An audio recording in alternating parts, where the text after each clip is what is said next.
the issue of public meetings. We're going to talk about the three legs of the open government stool that exists in the state of Washington.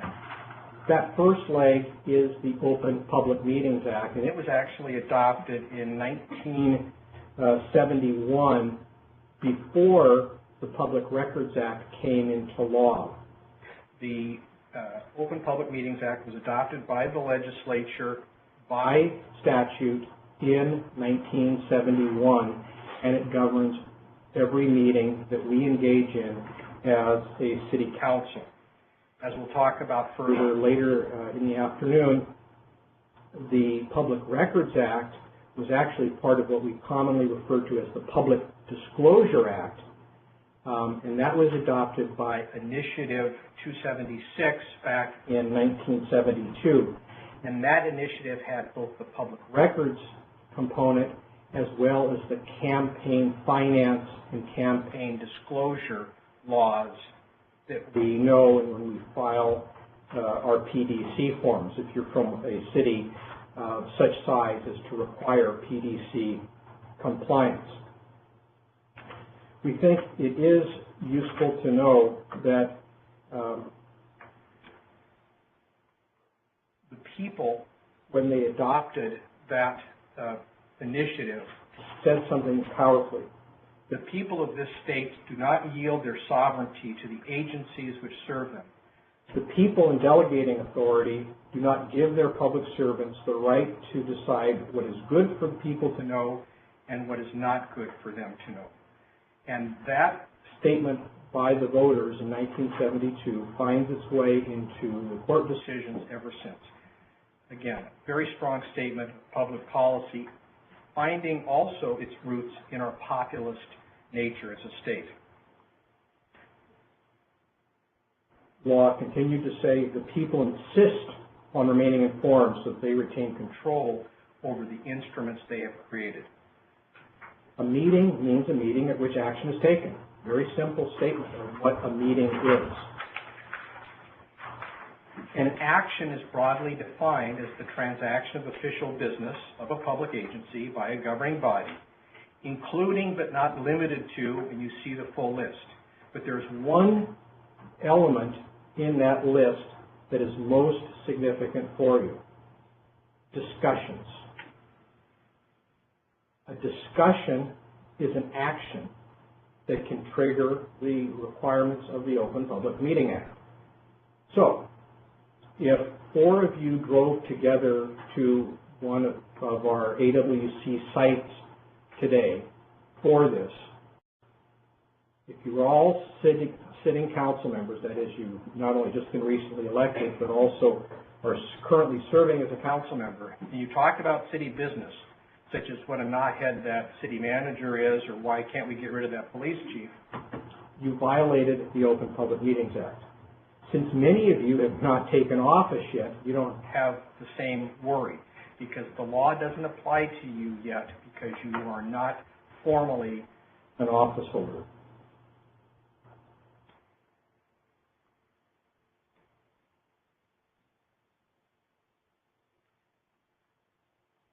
Meeting does not require members to be present in the same location or even interact simultaneously. A conference call can constitute a violation of the Open Public Meetings Act. Think about this. Many of you in rural communities are familiar with fire districts with 3 commissioners, or county government with 3 commissioners. How do they get away with calling each other and talking about an element of county government or fire district governance? It's a violation of the Open Meetings Act if they're talking about county government over a telephone call. Does it happen? I'm confident it happens all the time, but there's not a lot of way to track or catch that kind of behavior. But you know, as you begin in this activity or have been in this activity, that it's something you have to be particularly cautious about.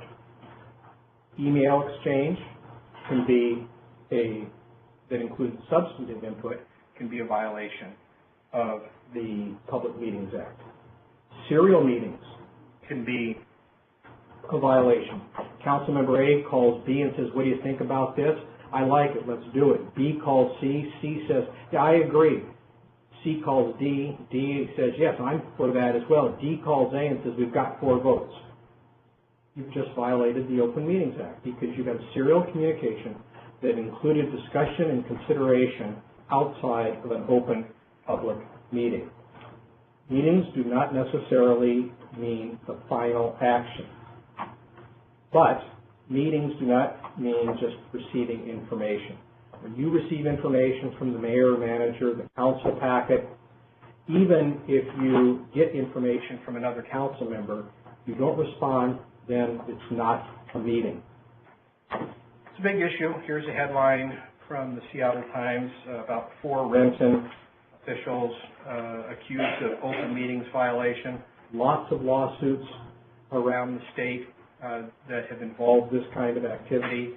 Last year about this time, the state auditor criticized the Whatcom County Council for acting in violation of the Open Public Meetings Act through their exchange of emails. And it is something to be very, very cautious about. We'll close this morning with just a comment on parliamentary procedure.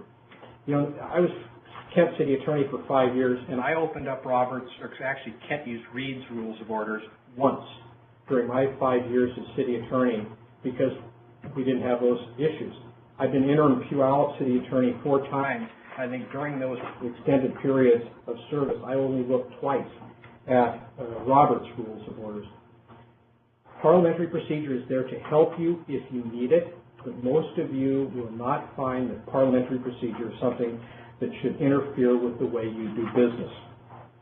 By the way, the AWC during its annual legislative conference on January 29th and 30th of 2014, this upcoming month, will have a 3-hour session on parliamentary procedure for those of you who may be particularly interested in that. Last, I just do want to leave you with this, that there are times where there can be problems. Here's a headline from the early 1990s from the city of Clarkston. Headline, Sprayed Clarkston Councilman Plans to Sioux City. The article begins, Bernard F. McCabe was arrested after Mayor Gwendolyn Schwain decided remarks he was making were out of order. Police had used pepper spray on council member McCabe and arrested him to remove him from the council chambers. Hopefully you will not encounter such incidents.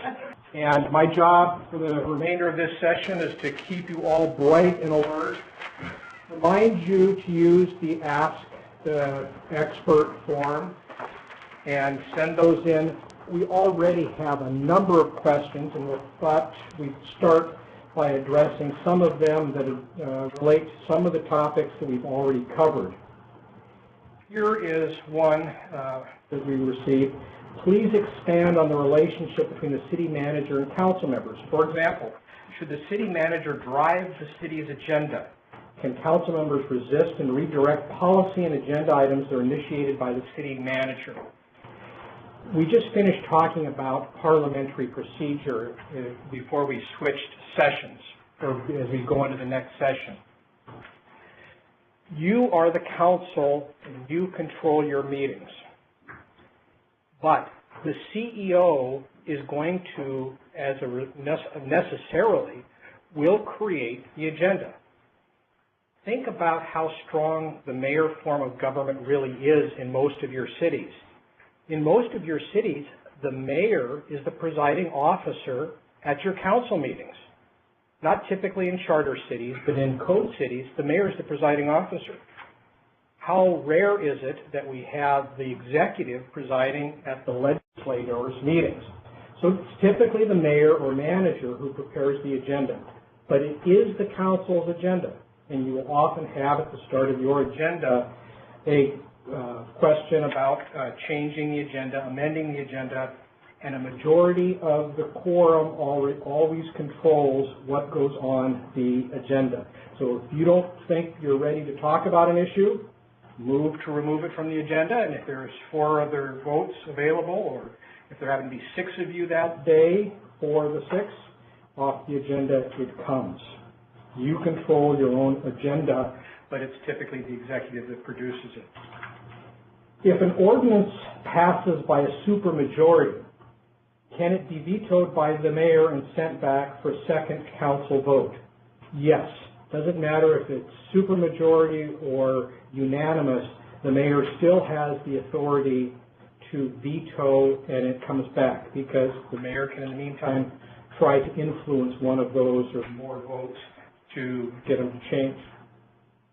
First question we got from you was, can you give your vote before a vote being called, but after motions have been made?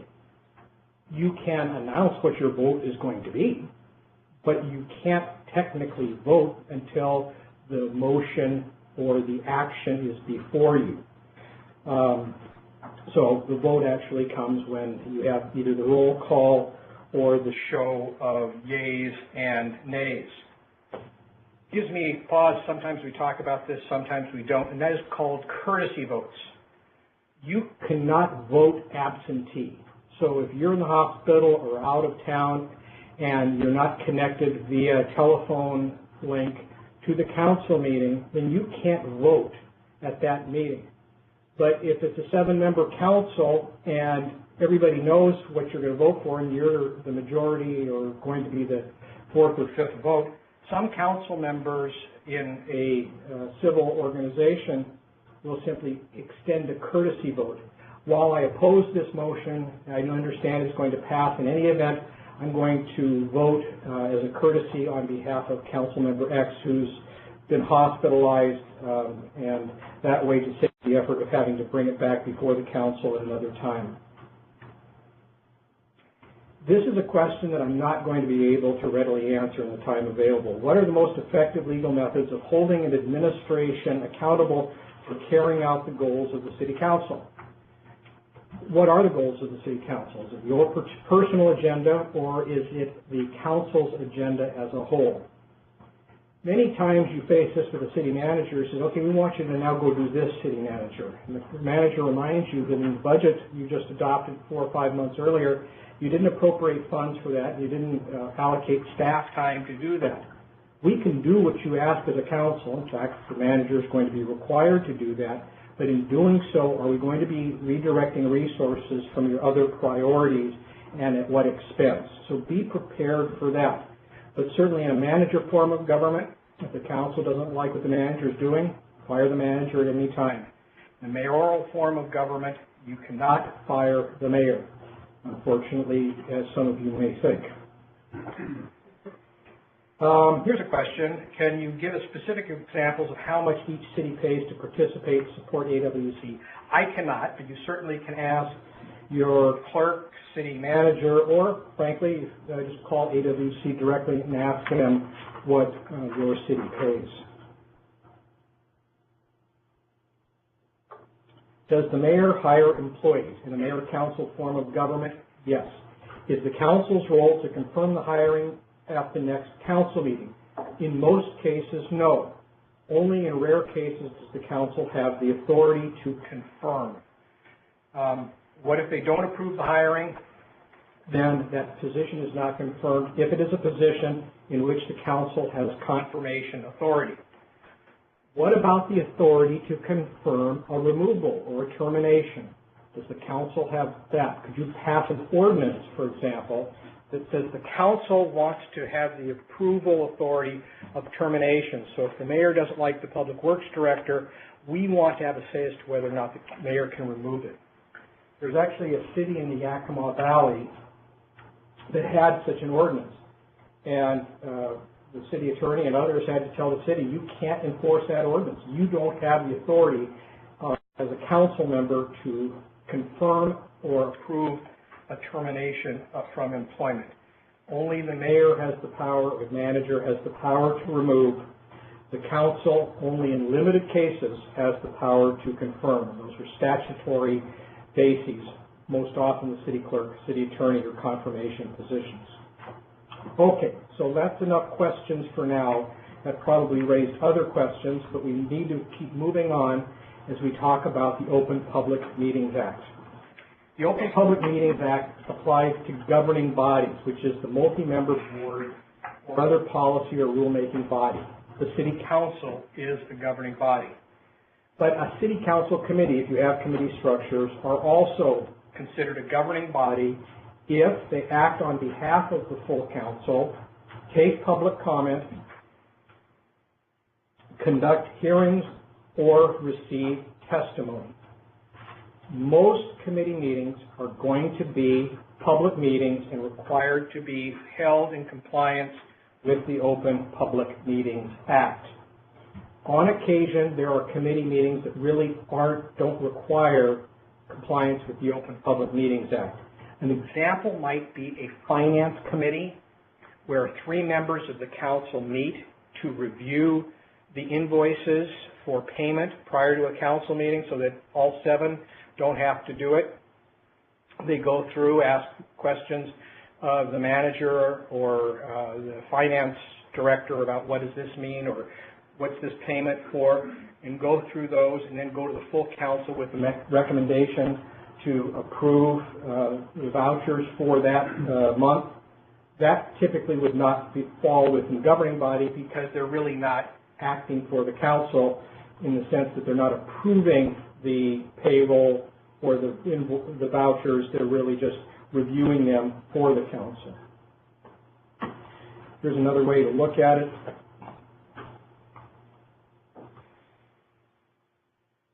Committee acts on behalf of the governing body not simply because the committee performs a specified function in the interest of the governing body, only when it exercises actual or decision-making authority for the governing body.